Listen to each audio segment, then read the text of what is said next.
This KFAN podcast is sponsored by Builders and Remodelers, exclusive Twin Cities provider of Elements Windows. Get the highest quality windows at unmatchable value. Visit buildersandremodelers.com for more details. Thinking about a home remodel but dreading the hassle? Let me put you onto something better. West Shore Home is changing the game when it comes to home remodeling. They make the whole process simple and convenient. No sketchy contractors, no endless delays. Just a smooth experience from start to finish, handled by highly trained employee installers who know exactly what they're doing. No outsourcing, no guesswork, just pros who show up and get it done right. And they don't disappear after the job's finished. West Shore Home follows up with every customer to make sure you're happy. That's part of why they've racked up over 55,000 five-star reviews from people just like you. So, if you're ready to upgrade your bath, shower, windows, doors, or floors, skip the chaos. Go to westshorehome.com, fill out the form, and let us schedule your appointment today. That's westshorehome.com. Remodeling reimagined. Well, it's going to be a fairly abrupt departure from yesterday's broadcast, which we ended up originating from the studio in St. Louis Park for reasons I think that should be obvious. Remains the A topic, certainly around the area, if not around the country.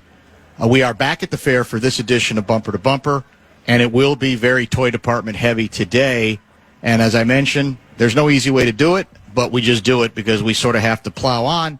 Certainly doesn't mean we have forgotten what we talked about yesterday, and we'll certainly get back to many of the subjects related to the tragedy when we get back at headquarters, the day after Labor Day. My name is Dan Barreiro. I am the host of the program called Bumper to Bumper. Guardsy is, as we speak, thank you for the tepid applause. At least they tried. I give them some credit. But as soon as they noticed no one else was clapping, you'll notice they stopped pretty quickly. You're like, we don't want to be the dorks who, the only ones who are applauding. No, I do it. Oh, there we go. Did somebody work it? One of you guys work it? Did somebody get the TV thing going where the phony? I'm learning more about in TV. I was naive enough. Russo Radio. Russo is with me for the start of the show as well. Thanks for hanging around. When I was a kid, I'd watch some of those game shows and even some of those talk shows, and I was always impressed with the level of enthusiasm from the audience. Oh, man, they must really like this host or this show. Yeah. And then you get in TV a little bit, and you find out 95% of it is contrived and phony. It's just it dovetails nicely with the fake sincerity that Pat Kessler has mastered. The fake sincere laugh, the fake sincere I care when he really doesn't, and he's reminded us that the key to being successful in TV, though, is pretending to care. Yeah, listening to you guys lately, it sounds like he's having some anger management issues too. That's true. Going on. True. But I've gotten to I've seen the Daily Show live, I've seen the Tonight Show live, I've seen other things, and you definitely realize it's contrived. I mean, they tell you to applaud, they tell you what to say, and they threaten you. Yeah, and they almost have like a sort of a stage manager, like sitting there, or like riling up the crowd, and it's a process for sure. There's no question. No doubt. That's what you need here. At least they don't That's do not the a bad wave. thought, The best part is I've been here 20 years and I've never seen the grandstand do a wave here. Or that's a good question. I don't think I go back even further. I don't think I've ever seen the wave done here. Yeah, or if it was done, it was we implored them to just because we were ripping it and seeing if we could actually convince people to do it. Guardsy is preparing for Gopher football, and that's the number one reason that we will be done at 5 today. It's a 2-hour show, and Guardsy's got a lot of prep to do. Absolutely. Prep to do in Dinkytown. Gophers are taking on the University of Buffalo. Definitely the better opponent of the first 2 weeks of the season. We did spend some time earlier in the week laying out the Northwestern State seasons from the last. I think they've gone winless the last 3 years. Mm-hmm. Literally. It literally is one of the worst programs in the entire country. Oh, I know. I have a buddy that's big fans of Northwestern, and so seriously, yeah. Why? He just is. He went there. Wow, so, interesting. Yeah. Well, in any case, Guardsy will not be with us today. He's prepping for his pregame show duties as well, and that will preempt us at 5 o'clock. Today on location, we have really 3 outstanding guests to squeeze in. Lavelle is scheduled to join probably about 3:45. And then the chief brain wizard of the Minnesota Timberwolves, Tim Conley, is scheduled to join us, probably 4:20ish, maybe 4:30. We'll see how that goes exactly. So 3 outstanding guests, and we should be able to fill the time, I think, quite capably. Do you have any? Is Lavelle coming down here? Yeah. I'm definitely going to stick around. This is his Star Tribune day. Nice. So he does it that way where... I used to do that. Did you really? Back in the day? Oh, yeah, right there. They've been there forever. Yeah, I told the story, like, so remember I quit the Strib, and my last duty was to do a Chuck Fletcher Q&A at the Strip. Oh, that's right. I do remember. And they knew I was quitting, and I knew I was quitting like a couple days later and going to the Athletic, and they had the thing that said all day, every day, 100 years. That was their motto, at least at the time. And I remember actually getting like nervous looking at that, realizing, oh my God, what did I just leave to go to the Athletic, who is just all day, every day, 1 year or something. It has seemingly worked out pretty well. Yeah, it has to this worked point. out well. That's right. By the way, speaking of ink-stained wretches and newspapers, did you see the breaking news regarding the Atlanta Journal-Constitution? No. They are apparently cutting out almost immediately the print. See, I already thought they did that. So years ago, like about 5 or 6 years ago, they like went just to like Sundays or something. Yeah, and now they're totally. The word is that now they're, and I think pretty quickly. I don't even think there's going to be much lag time. Yeah, it's well, that's the trend. Yep, the whole newspaper industry is just going that way. It's all internet related. Please applaud if you're in front of us and you still get a home newspaper subscription to the Star Tribune. Please applaud. Well, we got... Yeah, that's a good amount. Actually, that's shockingly good, I would say. They must I thought want it was the coupons. nobody. The coupons. Even I stopped. And I'm a broadsheet guy. I like holding the newspaper in the morning, but I finally gave up on it. I was talking to Common about it today, and I don't know the deadlines and print. Well, they're hideous. They've gotten worse. Like, to me, like... to not, like, I don't want to say you don't get it, but you're definitely not. If you're going to get the paper to read the articles off a game, you shouldn't do that. You should just read it online. Like, it just with the especially with the deadlines, you're almost and trust me, like I see what they don't basically even write for after games anymore. It's right the next day and things like that. I remember when I delivered Newsdays as a kid, the afternoon edition, and I'd come home from work and like they'd be sitting on my driveway, and they delivered the morning and the afternoon. That was a different time. Very different time back. I am old enough to remember afternoon newspapers. Loved them. Mm-hmm. I grew up with 4 newspapers in Chicago, two daily morning newspapers, and 2 both affiliated with the morning papers in the afternoon. It was wonderful. I remember. Obviously, there's no need anymore, one could say, but I absolutely, and they were all different. Yeah. That's the beauty of it. They all had different styles, writing styles, approaches. It was wonderful. And that's how you had care about news. And that's how you had to get your news back then. That's exactly. Like I was telling Common today, I still remember working at the Sun Sentinel in the 90s and people calling in asking scores of games. Yep. Like, can I get the Red score, the Yankee score? So, I mean, life has definitely changed from that standpoint. I remember the old ESPN beepers. I remember thinking it was so cool that I could cover like a high school football game. Yeah. Look at my beeper and actually know what the St. Louis Cardinals score was, and looking at the crowd, and like nobody there knew what the score was, but I knew the Cardinals score. You're dating yourself there. Yeah, I know. Beepers. Trust me. That's for sure. I remember when I got my first beeper. I thought it was so you thought cool. you were hot stuff. I proudly wore that thing. Yeah. So, yeah. Yeah, well, we're talking like a couple of fossils, but I know. It's just change. It happens. But on the deadline, the key thing is the deadlines for a lot of newspapers have become, for the print editions, have become so bad. Oh, yeah. It does take away another reason why you want to keep getting the print newspaper, 100%. other than habit, other than you want to hold something rather than be online. Yeah. The deadlines, as the technology, I don't understand it. The technology is it's gotten better. The deadlines have gotten absurdly worse. No, it's terrible. Strange. And you see the importance of. I mean, we saw last night. First of all, you saw yesterday morning with the tragedy in South Minneapolis, the importance of newspapers and local reporting and things like that.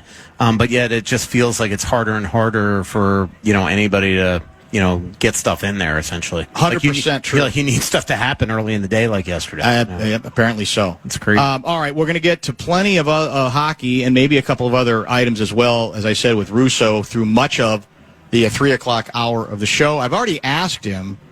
Well, I didn't ask him. I said on there yesterday, my dream was that you were embargoing breaking the news on the Kaprizov signing until your 3 o'clock appearance on the show.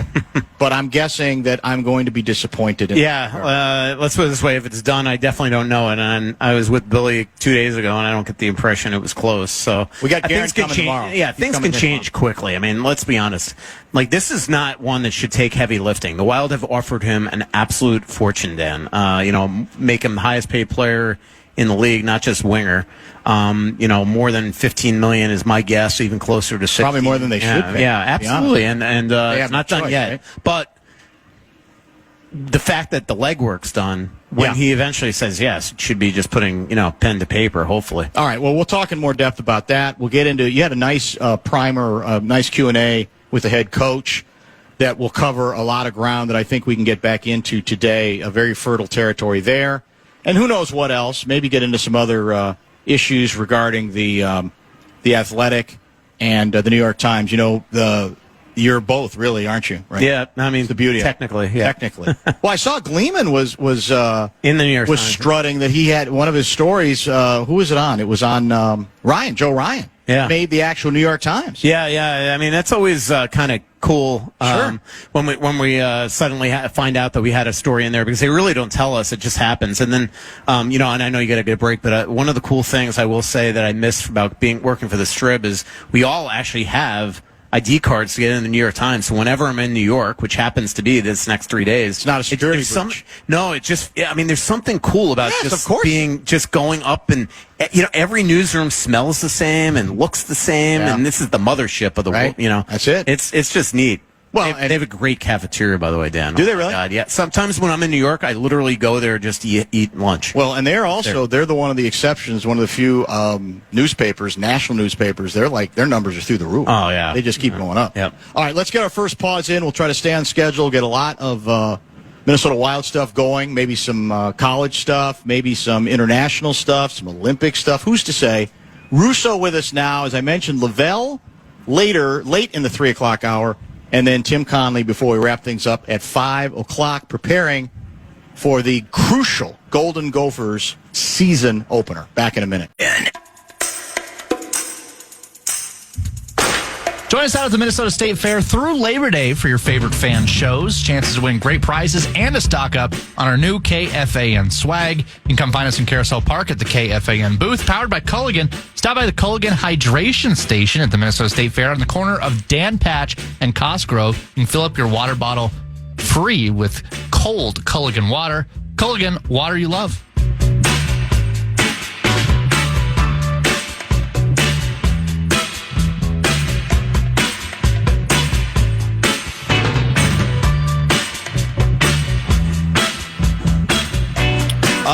Toy Department heavy program today. Russo Radio is with us from our fair booth location, the shadow of the grandstands. Before we get back to some hockey conversation, we should mention, and maybe we'll get into this in a little more depth with Lavelle when he joins later, but so there's not much, I don't think there's been that much information on Harrison Smith, the potential Hall of Fame safety towards the end of his career for your Minnesota Vikings, who's having what's described. He hasn't practiced since August 11th, and the Vikings are saying he's recovering from what's described as a personal health issue and is expected, according to Kevin Sievert, among others, to make a full recovery. Vikings have not put him on IR, and he was named a 2025 captain. He will be evaluated weekly. So remember, the season opener is 11 days away. I don't think we've had much information. We still don't have a lot of information. I don't know if we will at some point, but that's a story worth tracking and worth following for all the obvious reasons as well. All right, let's try to get the Kaprizov stuff out of the way, even though I know you're sick of hearing about it and thinking about it. Let me try this strategy or try it this way. Do we know whether Kaprizov is back from Russia? He's not. I was with Billy a couple days ago, and he made it sound like it's going to be about 10 days. And 10 days from a couple days ago. So how long is training camp? Training camp is the 18th. Okay. Yeah, so he's got a while. Most guys come back around after Labor Day. Okay. So I shouldn't say that. A lot of guys do. We shouldn't read anything into that. No. No. I think that most guys come back, if you don't have kids, most guys come back after Labor Day. Okay. Like if you're... Doesn't he like it here? If it's like, there is, I mean, trust me, their facilities are incredible. The guys are skating and having captain's practices. But more and more guys come earlier. The young guys, especially, some of them have been here even since July.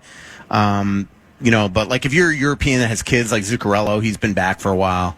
Obviously Spurgeon, Foligno, those type of guys. Give me a percentage, because I talked about this with Louis yesterday, the day before, and he said as we get closer, he still thinks he's going to be signed, but he now says he would not be shocked if he has not extended before the start of the season. Do you agree with I was shocked when he said that, because to me, if he's not done before the season, it's over? Yeah, like why then? What's going to happen 2-3 months from now? They are offering him a ridiculous contract. Right. So, like, what's changing? I mean, even bonus structures, it's basically whatever he wants. So there's nothing holding this back. It's just a matter of if he doesn't sign it, it's like he doesn't want it. Even if the Wild... even if he said to the Wild, I'm not signing long term, I'll sign 4 or 5 years, what choice do they have? So I was a little shocked at that. The only thing I'll tell you is when I was with Billy a couple of days ago, he still voices incredible confidence and optimism that it's going to get done, that he just wants to sit down with him face to face, because stuff you don't know what's lost in translation. You and I have discussed many times that his agent's not the easiest to deal with, and you don't know what's being conveyed to him. The only thing I would say, that I don't think Billy takes into account is that the longer this goes, the more difficult, because also it just gives Kirill more information of what teams could be potentially after him, his agent the ability to get things like that. So, we'll see where it gets done. But the Wild are offering him an incredible contract. This is not, if he doesn't sign here, it's not that they're penny pinching or making things difficult or structure. What he wants is what he's going to get. So, are there any other stars who also have not extended or signed lots of them. Back. So is that the game we're playing here, basically? So I think that's part of it. I think that the fact nobody wants to one thing that really I think hurts the Wild's leverage is that there's a new collective bargaining agreement coming in next September, and the hope was one of the new changes in the CBA is that teams that you aren't a part of, so an external team, the other 31 can only sign you to a max 6-year deal on free agency. Now it's 7. So the hope, I think from the Wild's perspective, was that the league would put those rules into effect next July 1. They're not. They're going to go into effect next September. So that takes a little bit of, real good leverage away from the Wild, is that, if you said to him, look, you can only sign 6 years as a free agent. Now it is back to the normal deal.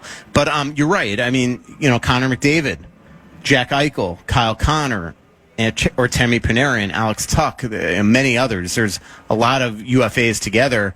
And in this new world with the cap climbing, this is the first time we've known what the cap is going to be, not only next year, but the year after. And what's the increase? It goes to 104 next year, then 114 the following year, I believe.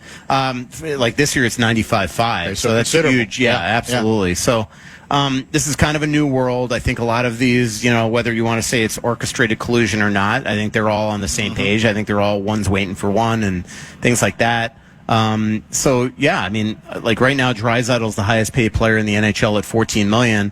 Now, technically, Kirill's contract wouldn't start till the following year, but Kirill is going to beat that. He is, and I think people in Edmonton would be like, what? You're giving Kirill Kaprizov more than Leon Draisaitl? But that's just the world that we live in. The Wild are a different situation. Every other team, as well as I do, there's no plan without Kirill Kaprizov. So it puts them in a position where they've got to, he's got all the leverage. Is he healthy? He has had a great training camp. I talked to somebody the other day that's been in touch with him. I know that he's had a really good training camp. We've seen it online. The one thing with players these days is that they're so prolific on, not necessarily him, but I follow his trainer on Instagram, so I see all his workouts. He has absolutely been skating and working out heavily. All right. There's really not much other. I mean, we keep hearing the agent is a little bit unpredictable. I don't know. Maybe pick a better word. You would know.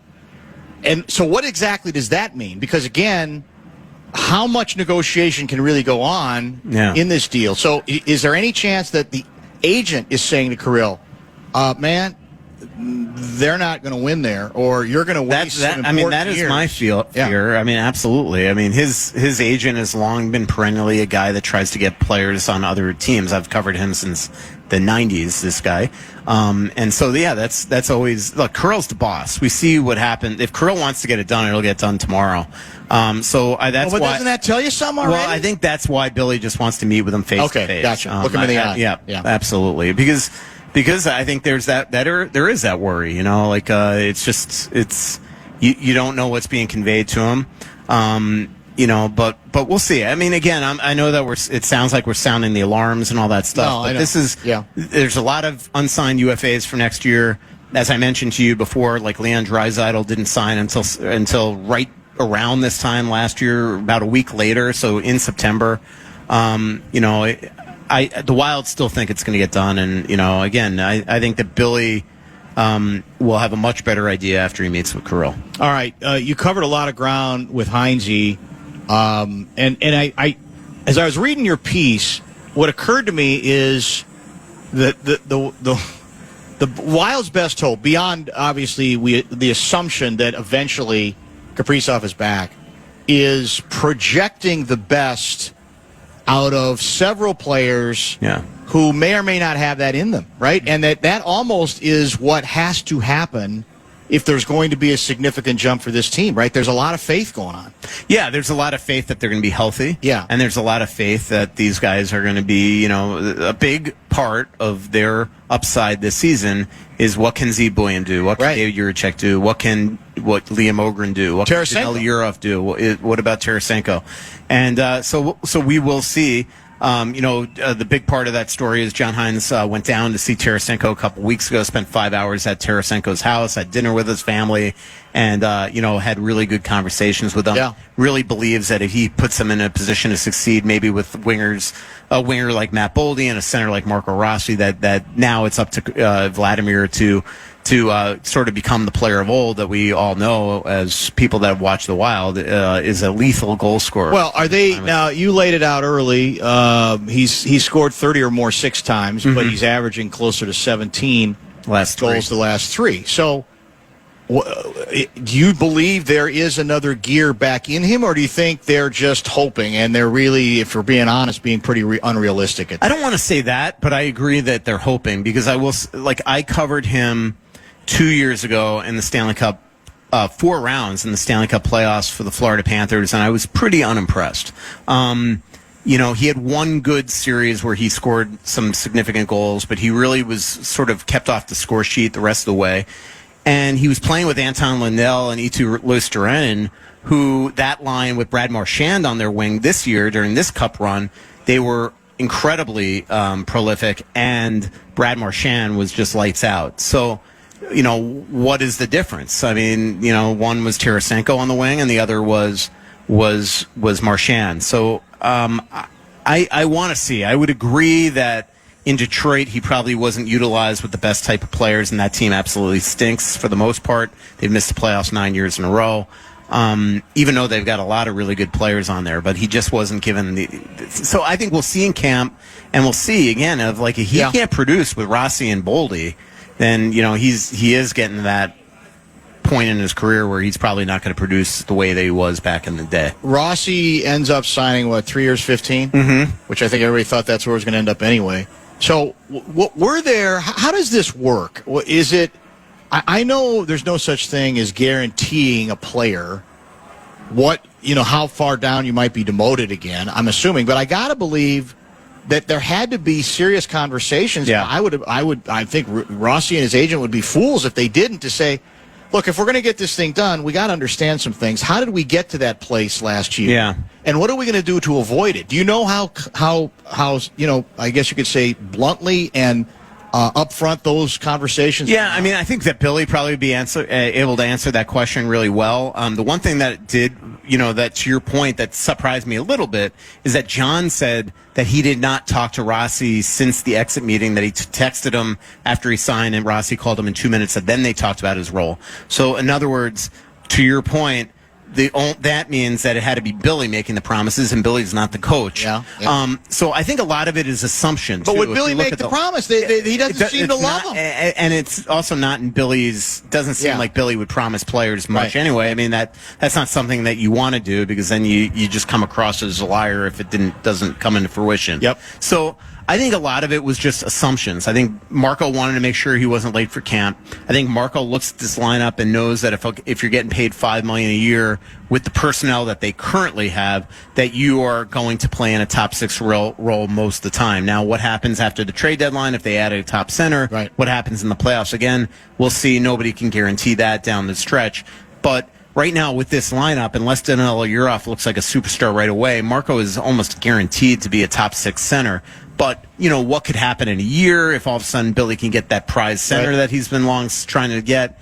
What could happen next free agency if they get that center? You can't guarantee that. But I think right now they feel like at $5 million, that's a good compromise on both sides. If he's traded, he's traded. Did they ever come close to trading him? I know they did not. They're just, because the offers were underwhelming. Okay. Yep. The offers were, I think he had a couple of trade offers for mid to late first round picks and players that were underwhelming to him. And then in terms of offer sheets, just because I keep on telling LaPanta this on my podcast, but he doesn't seem to want to listen. Just because he didn't sign an offer sheet doesn't mean that he's not valued around the league. What it means is that in the compensation package that team, if Marco accepted the offer sheet and the Wild didn't match it, it means that they would have to give up a first round pick to the Wild. Well, that first round pick, you're not allowed to lottery protect it. Well, right now there is a generational player that's going to be first overall next year in Gavin McKenna, and I think that a lot of teams don't want to take the risk of giving up a first round pick in this, and then all of a sudden you miss the playoffs and win the lottery. And as we saw, you don't even have to be 32nd in the league to win the lottery anymore. The Islanders won the lottery this year and got the first overall pick, and they were like the 11th worst team in the league. So it's not a guarantee that even if you're just a bubble team to make the playoffs and you miss, that you're not giving up away to get the number 1 overall pick, and that'd be a disaster. I covered the Florida Panthers when they traded their first round pick for Victor Kozlov. What do you know? They collapsed the rest of the way. They finished with the 2nd worst record in the league, wind up winning the lottery, and who would that have been? Vincent Lecavalier, who wound up going to their division rival and led them obviously to a cup in 2004. Disaster. Do you still think in his heart of hearts, I don't expect him to answer this question, but you can, that Guerin's preference would have been to trade him? No, I don't know if necessarily that. I think the only way he would have preference would have traded him if it was for somebody that absolutely would have been an upgrade, and that would have been the thing. And now this sort of buys them 3 years because he's got no trade protection in his thing, and maybe he pops and turns into the guy that a lot of fans think he could be, and he certainly thinks he could be, and that maybe the jury's out in terms of management. Who knows? Is that Guerin's first no trade deal that he's? Well, no, they weren't allowed to do a trade with him. You're not allowed to do a no trade protection until you're unrestricted free agent years. Okay. And he's not a UFA until 2029. So let's say if this was a 5-year deal, the first 4 years would have been no trade, and then that 5th year. Gotcha. So if you remember, Spurgeon's first big extension here was like that, where all of a sudden, like his first 3 years, he had no trade protection, and then I think the last 2 he had trade, and it's because of that. You can't give any sort of no trade protection until you're buying out UFA years. Russo Radio hanging out with us at our Minnesota State Fair location, Lavelle, later this hour. And Tim Conley's going to join about 4:30. We're out at 5 for Golden Gopher pregame show. Gophers hosting Buffalo with the kickoff just past 7 o'clock tonight. All of the action right here on the Fan. So where does, speaking of projections and so forth, where does Urov fit in here? What's realistic with him? What do you like about him? What are the questions about him? What do you think? Yeah, so I flew over to New York the day before I went to Italy, like a week and a half ago, and spent a lot of time. I spent a full day with him at Stamford, Connecticut, where he was working out. He's been there since July 13th, I believe it is. And I was very impressed. In fact, I was telling somebody today, I can't remember if it was on the air, that I interviewed him 4 different times that day, and it felt like almost his English got better every interview. Maybe it was that he just felt more comfortable with me, but the 4th interview by far was our better of the 4. And so I got him before he worked out. I got him sort of in between he got worked out, and then after he skated, all that type of stuff. And I was thoroughly impressed. I mean, he's being exposed to training at this it's the Prentice camp there in Stamford, which this guy is. There's probably 250 NHLers that he's trained over the years, lots of stars. He's renowned. He was, it was his first time he's being exposed to this, and he's been there a month and a half, and the appreciable improvements that even the trainer said that he's seen from Danilo in the last couple of weeks, especially the last month is big time. So we'll see. I think still the jury's out on how quickly he's going to transition, what type of player he could be. Yeah. 2 years ago, he broke all of Tarasenko's under 20 records, scoring records in the KHL. Last year, he took a step back. He was coming off shoulder surgery. He had an ankle issue. And he just, production-wise wasn't very good. Then as, most KHL teams do, once he refused to sign an extension, they really, held back his ice time and things like that. But the fact that he's been here all summer, I think, speaks volumes. And I watched him on the ice. It's the first time I've ever seen him play live. I've seen his highlights. On the ice, he looked great, but it's summer hockey. Everybody looked great out there. So I think even as John Hines said in the Q&A today, they don't even know. He's not going to just come here and become Kaprizov. Kaprizov was 3 years older, essentially. He was a superstar. Everybody knew he was going to be a superstar. This is not that. So is he going to be a star in the league? Is he going to be a top six center? Is he going to be a middle six center? The jury's out. He might even have to start his wing here. The other thing, as we just mentioned, is their top six is pretty much set.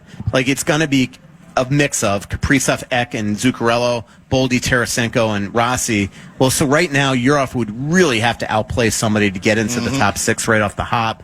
Even the top nine right now, you're definitely having Foligno and Hartman in that thing. So is Joe Hansen there? Is Ogren better? Could Yurov play there? We have to see how he's going to be. So the one thing that John said that Hines said in this Q&A today is that Yurov is going to get, ample opportunities in the preseason, lots of exhibition games to really show his stuff. Now, is he going to play with Kaprizov and Boldy? Maybe not, but he's going to get lots and lots of looks. So we'll see. If he shows he's ready to play, the Wild would be fools, obviously, not to give him that opportunity, but they might be slow playing him a bit. How much and how quickly do the Wild expect Bouillon to become a major factor? Yeah, I think same thing. He's 19 years old. It's been great that he's been here since July 27th. He's put on a lot of weight. I think he was with you the other day on the air.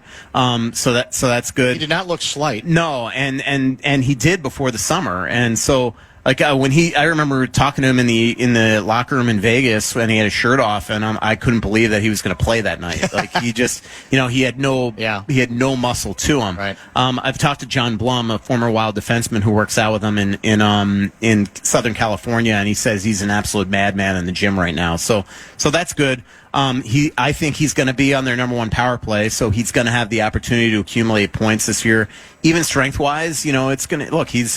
We know how good the teams are, especially in the Central Division. He's going to have to go. There's no way to hide him. He's going to have to go, especially with Brodin ready to miss this first couple of weeks. So he's going to have to go against top players. So he got that couple game taste in the playoffs. We'll see. So I just don't think that he's going to be a finished product right off the hop. He's not going to be like Brock Faber was 2 years older. He was really professionally ready to play. I remember the Wild that year when he was in his final year of college, that junior year, the Wild kept on talking to him like his game is so pro ready, but it's a different style of hockey than Bouillon plays.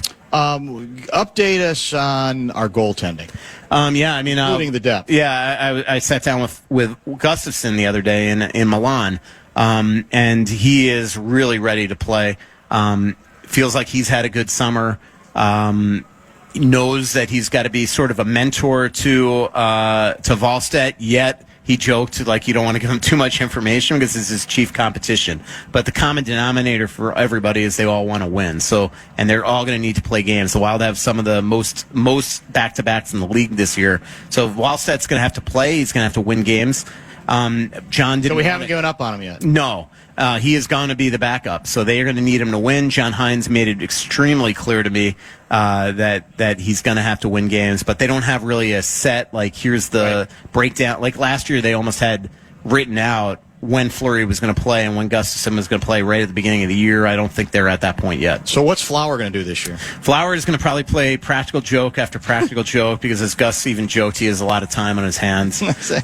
Billy is going to sort of integrate him into the front office, into the team, the way that he did with guys like Goligoski and Stepan, where they kind of work in different departments, learn a lot of things. He'll probably be right to at every game in the press box. Does he have any retirement remorse yet? I don't think so. I think he's definitely ready. not. I think it's time. Yeah, I think he absolutely does. Gus is worried though that with the guys on the ice that he's going to be just roaming the locker room free, just doing stuff. Billy made it extremely clear to me the other day that he's playing with fire if he wants to play practical jokes on the front office, in particular him. Yeah. So we'll see where that goes, but it's going to be fun that he's still around here. I think it's awesome that this, Hall of Famer just so ingratiate himself to this organization, this market, the fact that he's retiring here, that his kids are already in school here. That's cool because I'm telling you, he was building his dream house in Vegas when he first got to the Wild, and this place that he was building was going to be an absolute, I remember when I found out that he was putting it on the market, but even before it was done, I'm like, I'll buy it for like $400, and that might be how much the front door costs. So, how apprehensive is Guerin? What's the Guerin mood-o-meter right now? He was fine the other day at USA Olympic orientation camp. Yeah. They haven't lost a game yet. They haven't won a game yet, but I think he's looking forward to, probably beginning some extension. He knows talks what's at stake this year. Yeah, I think so too.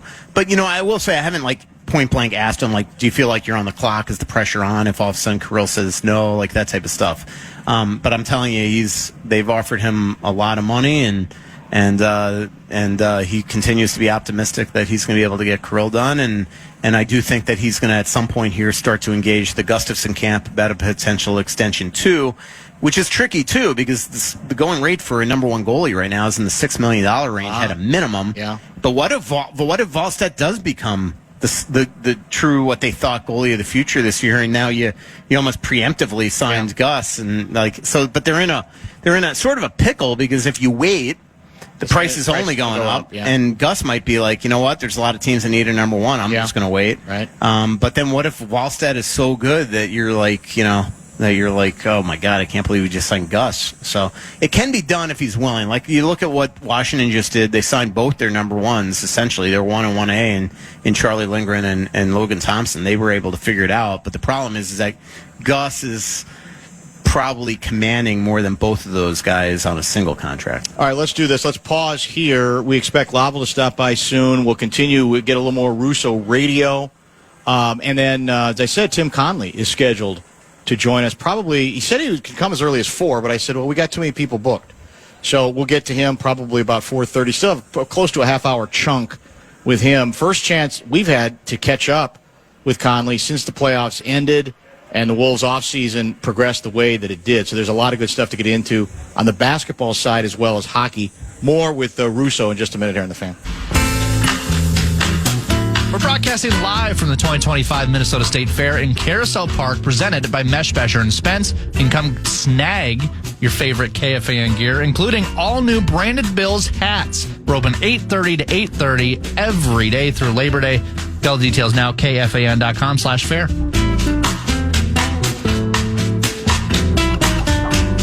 We're going to have a little crosstalk here for the next several minutes, and then we will allow Russo Radio to move on with the rest of his life. Because we are now joined by the one and only, the distinguished Lavelle E. Neal III. How about a tepid round of applause for Lavelle? That's a little better than tepid. What's up, everybody? Yeah, how are you? Good. How's what's the chapstick flavor at Star Tribune booth? Bitter lemon this year? No, it's God, I forgot the name of it. I just picked some up the other day, too. You're supposed to know. They always have the worst. No, it's good. It's actually good this year. I'm surprised I forgot it. I still have... Maybe the bad ones are the ones you remember, like cardboard or... What was it? Cardboard flavor one year. So I cardboard flavor? It was something on a stick. Yeah. I had I remember that one. It was like something on a stick, and then they had dill pickle. They had root beer. And then the worst. Trying too hard. The worst was the ketchup and mustard one. Ketchup remember that one? Mustard chapstick. Yeah, it's horrible. Yeah. What's going on? It's just brutal. Yeah, that's not good. That's not good at all. This year's isn't bad. I suggest everyone stop by the booth and pick some up. What are you doing? And it's free. It's the only thing you can get free. Are you wearing? That's true. Are you deliberately wearing Bears colors today? Is that what that lively, very colorful shirt is all about? No. This is kind of a a transitional shirt because I have to cover the Lynx game tonight. Oh, okay. So I figured I'm either going to come on here and sweat because it's hot, or get something to eat and spill it on me. Yeah. So I got another shirt in the cart I'm going to change into once I get down to Target Center. So once I'm done here, I'm barreling downtown. I don't know how quick I'm going to get downtown because you got a Lynx game, you got the Gopher game. Why are you going to the Lynx? There's no big games for the Lynx right now. No, they've already qualified for the postseason. It's just Seattle's in we're waiting town. for the playoffs. Seattle's in town. They're desperate to make the playoffs. They just got throttled by the Fever on Tuesday. But we got to cover the team, and our Lynx rider now has taken a job in North Carolina. So who's that?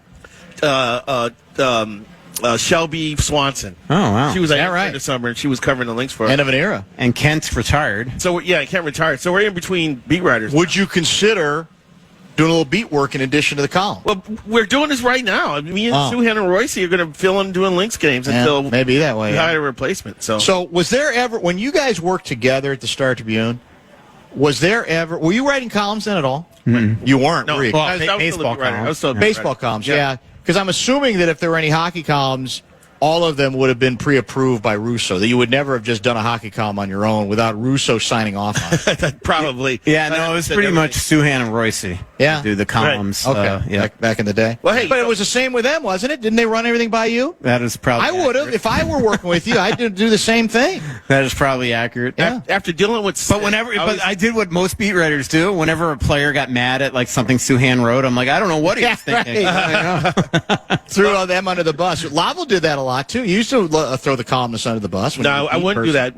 After working with Sid and the way Sid treated beat writers, I always told myself if I ever got in that position, I'm just going to be full disclosure. Do you think Sid treated columnists any better than he competed against his own co-workers. Well, I same with the columnists. But Chip Scoggins is really conscientious. Yes, he to work with. He would come out and write Twins columns, but he'd send them to me and Phil Miller to look at before he'd send it into the office. So. Russo and I were just talking about this, and the last thing I'd ever want to do is put you on the spot. But it sounds like basically the deadline column is dead at the Star Tribune. It no longer exists because your deadlines have become so ridiculous. What's that all about? It's because it's online, baby. We're transitioning to being an online juggernaut. You better jump on the Strip Varsity thing because that's where apparently all the action is. I hope you realize that. We've doubled the staff there. We've pumped money into Strip Varsity. Randy Shaver is like going to be the face of Strip Varsity for us. So we're live streaming high school events. We think it's going to drive attention to the website. Well, maybe it will. We'll see. I mean, it's better the way things are going here. They moved the deadlines up so early. It's going to be hard to get game stories. I got to send something in at the end at the final whistle of the Lynx game, and then I get to write my column afterwards. So it's crazy. Like I don't know when Sarah McClellan sleeps. She'll cover a game. Right. She'll work as long as I do, and then she's always going back to the hotel to write her story. That's the hard part. The next day. There you go. Yeah. It's kind of like the old PMer at the remember the PMer at the Associated Press. It was like they filed the gun, rewrite a gamer, and then they do a PMer, which was like what essentially a meat grinder. Which was like essentially like a feature off the game. This year's lip balm is Norway Pine. Okay. Norway Pine. It's not bad. I tried it. I don't want my lips to smell like pine. Maybe somebody else wants to. It's better than ketchup and mustard.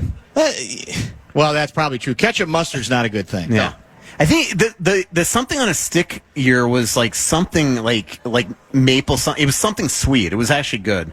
I can't remember what it was. I can't remember what either. There's been so many different kinds. Oh, my God. The dill pickle one, and I am a pickle fanatic. It was brutal. It sounds brutal. Yeah. Any final words for Lavelle before we let you go? No, but Lavelle's still... Yeah, no, I've been here since... I did the trifecta today. That Common told me that I should call Guardsy and try to get on the halftime show to make it... You probably No. Just as everybody knows, Lavelle was one of my favorite coworkers at the Strib forever. We're still buddies, remember the same cigar club, hang out together. So he's one in a million.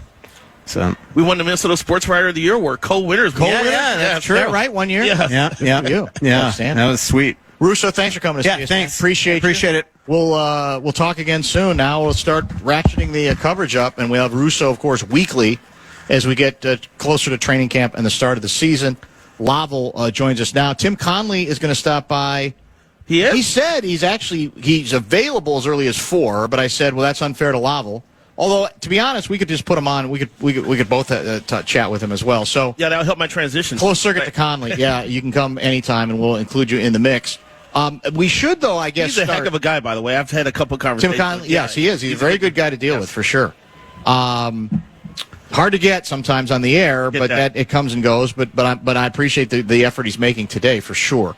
So we didn't on the show yesterday for obvious reasons spend a lot of time on the Thielen story, but let's get to it now because we're because of our location kind of making it much more toy department and lighter today. The debate, which I don't even think should be a debate, is did they overpay for him? I think it's a dumb question. I really do, because in effect you've made the decision. The idea that a 4 might be too much, who cares? You've decided you had a need. You had a need that needed to be quickly addressed. You have enough other infrastructure that you think you're actually going for something this year. Now, they may be deceiving themselves on that, but that's what they think. And so the idea that it would even be a question, the picks that they gave, I think it's silly. You're going to have to give up something for him. The Carolina knew what your situation was. And he's still, I think, a legitimate receiver as a number 2 for a short time. And dropping to a number 3, I don't think, forget where he's from. I'm just saying his description, his football bona fides, I think represent exactly what this team needed to do on the fly, given the lack of receiving depth. Your thoughts? I remember my father always telling me the definition of a bargain is something that you really, really need, that you end up paying less than you expected to for. Right. This was not a bargain by any stretch of the imagination, but I think they paid for what they needed in terms of someone who would know the system, someone that could come in right away and step right in and know the terminology, know the verbiage, know KOC's way of thinking, and step right in and be productive. And from that aspect, it fits like a glove. It does. It does. So I think you have to look at the benefits of this. It was either who was going to be starting next to JJ if they don't make this move. Yep. Let's do this. Let's stay. I want to stay with this subject and some more Viking stuff when we come back. We'll stay on the clock because I went a little long with Russo. So we'll make this the top of the hour break. He talks long. He does, but that's okay. That's why we love him. Fills time. And gives good material, too, as well, as you do. So, as I mentioned, Conley will join at some point in the 4 o'clock. We're out at 5 today for Golden Gopher football, which apparently you're bored with. You're going to the Lynx game instead. Very disappointing. My original plan was to go to the Gopher game yeah. and write something for my 3-2. So who's going instead? Scoggins? Scoggins is going with Randy Johnson and one other person. But once again, there'll be time. We were needed to take care of the soon-to-be world champion Minnesota Lynx. You do not need to have a Star Tribune columnist at the second Gopher game against something called Northwestern State, perhaps the worst program literally in the country. And literally. I think tonight's spread's 18. I wouldn't be surprised if the Gophers don't cover but still win. Yeah, they're Mid-American. They've got a new offensive line and a redshirt freshman quarterback. That's true. But they do have maybe one of the top. We should talk about this later. All right, we'll do it. Let's break. We'll come back. A lot more time to get into some other issues from the Great Minnesota Get-Together. Let me, I'll tell you what, I'll also come back with our guest lineup tomorrow, which just got a little deeper as well. Stay tuned.